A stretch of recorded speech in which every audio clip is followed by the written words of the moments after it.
Welcome to Penrose Learning, where we make understanding easy. You begin by verifying your device model and current Android version so you install the correct update. Once done, charge to at least 50% and connect to stable Wi-Fi. This prevents interruptions and data charges. Make a quick backup to Google Drive or local storage and note app logins so you can restore easily. Now open Settings, tap System or Software Update, and check for updates.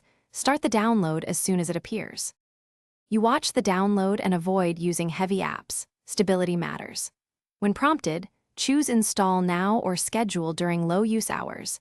The system will request permissions for patches and a reboot, except those to proceed. If you're using a manual package or custom ROM, verify the file checksum first and use the device's official recovery tool to apply it, because mismatched packages can brick the phone. Make sure to keep the device plugged in. You finish by checking settings about to confirm the new security patch date and Android version. This ensures the update applied. If apps misbehave, clear app cache or boot to safe mode to isolate problems, and then update or reinstall offending apps. If the device is unstable, consider a factory reset only as a last resort. Make sure your backup is complete before wiping.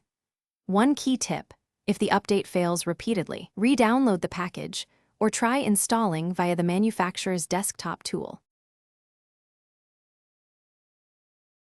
Thanks for watching. If this was helpful, leave a like and consider subscribing. See you next time.